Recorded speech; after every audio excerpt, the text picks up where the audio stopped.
is the fence that more than a dozen inmates scaled and jumped over on their way to freedom. But now they're far from free. This large tree behind me, almost completely on its side. You can see those roots coming up from the ground. Instead of traditional pictures on their wedding day, they plan to use their original photographer for a post-wedding shoot later in the fall.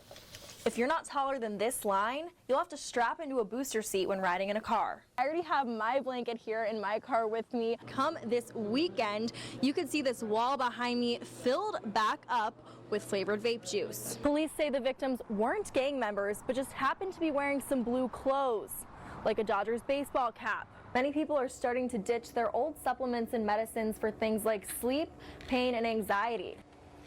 Car behind me packed with toys. We see the Grinch taking some of those toys out. Okay.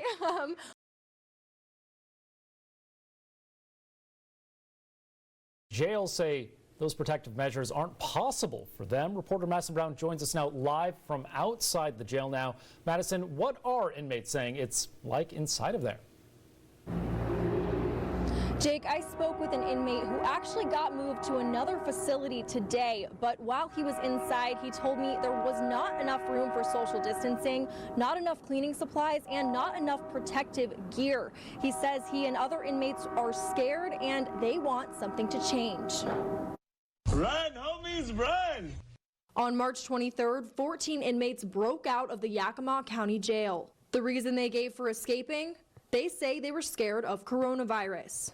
Another inmate who did not escape wrote me a letter saying the fear inside is as widespread as the virus is outside. I feel like we're living in fear because of what's going on. Governor Inslee says the state is trying to help people who are incarcerated during the pandemic. We encourage all jails to follow good guidelines of the CDC. There are national guidelines about trying to provide as much protection. I spoke with Yakima inmate David Freiberg, who tells me most of those guidelines are not possible inside the Yakima County Jail and are not happening. I know that they're saying that we're refusing to social distance, but that's not true whatsoever. He says 74 inmates are in each unit and bunks are less than 6 feet apart. With the current population in this jail, there's no possible way to quarantine this facility. David's mom, Melanie, tells me she was concerned about her son being in close contact with the other inmates. He tells me like how many guys are in the unit and how close they are. And it's just like,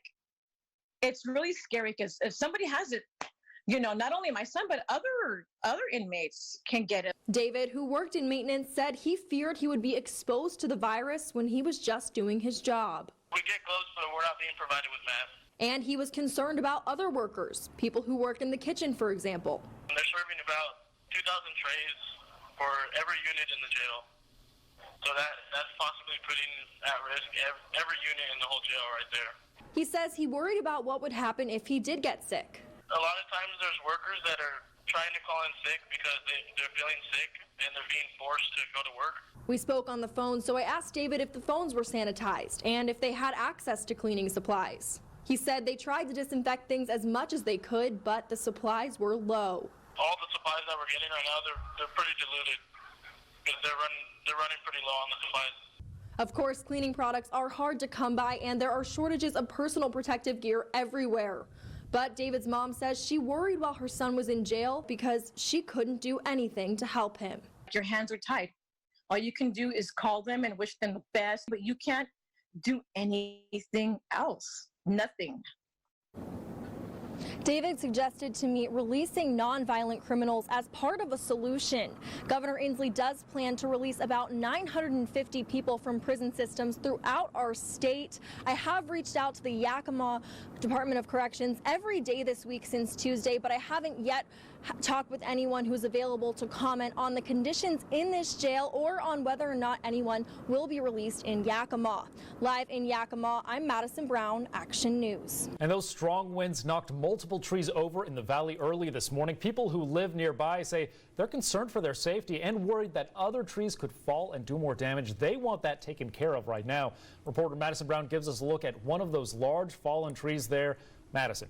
People who live in this apartment complex tell me a loud ripping sound woke them up early this morning. One woman described it as sounding like a tornado. Well, that sound was this tree falling down and knocking into this apartment complex while people were inside. And it was a big crash that landed up with the tree on top of the roof. Maria Sanchez says she called for help and went to check on her neighbors. I was good, but they were trapped in. The woman who lives in this apartment says her husband had to squeeze through this way to get out and get to work. Sanchez says maintenance crews arrived in the morning to move the tree trunk and clear some of the debris. I never thought the wind was that strong to where it lifted up the whole trunk. Both women say they're worried that won't be the only tree to fall. I'm just glad that it didn't hit through the roof because my bed was right there. So if it would have landed, I probably would have been the one to get hurt. They say they hope the owner decides to remove the other old large trees. You just never know in life and what's going to happen. And so you just take precautions. Maintenance crews tell me the cleanup efforts are going to take all day long today. They say their main goal for today is just to clean up these pathways and make sure people can access their homes. They say that could take some more time tomorrow as well. In Yakima, Madison Brown, Action News.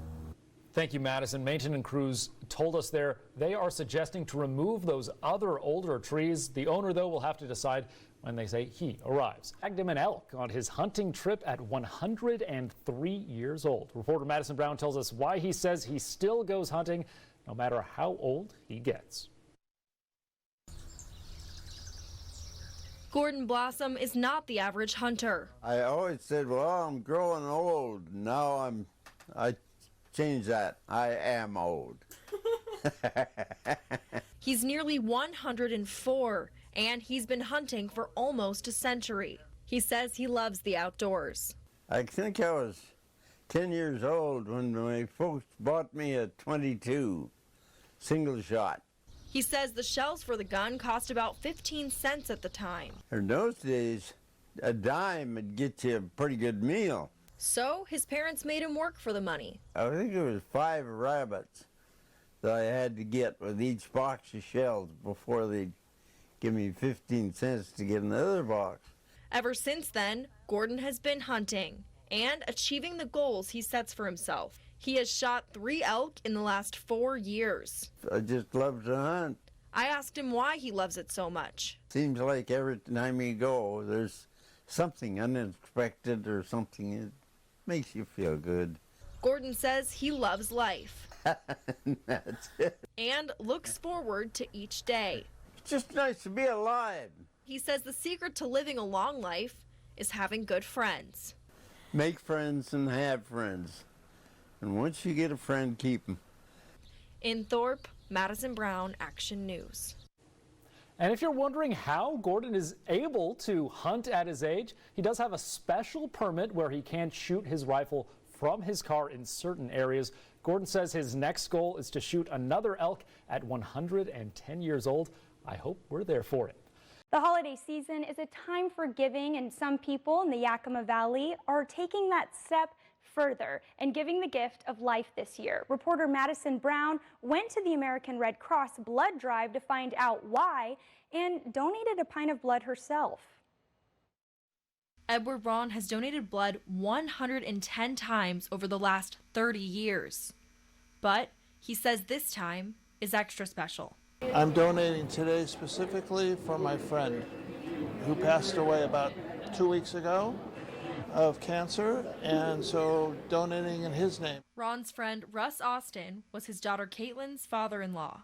Caitlin Ron decided to spend her Christmas Eve with her dad, donating blood in Austin's honor. In his kind of treatment cycle, received so many transfusions and platelets, and it just like having people donate meant so much to our family that I thought this was my time to give back. American Red Cross spokesperson Jan Merkel tells Action News, it means a lot for people to donate blood, especially during the holiday season. We do see a lower participation during this time of year. And Christmas Eve seemed to be the perfect timing for the Ron's donations. Have nothing else to do on Christmas Eve, so let's give back. And while Jan Merkel of American Red Cross says it's important to donate during the holiday season, she says blood donation is important all year round. You never know when someone's going to need it, and so that's what Red Cross is all about, is about being prepared. We've got it. We might as well give it to people who need it. The American Red Cross says every successful whole blood donation can save up to 3 lives. So, in addition to giving the gift of life this Christmas, donating is a way for Caitlin and Edward to spend a little extra time together this holiday. If there's ever a time to give back, it's probably the holiday season, and it's an easy way to do it, and it doesn't take very long, and I got to spend time with my dad, and it was easy. In Yakima, Madison Brown, Action News.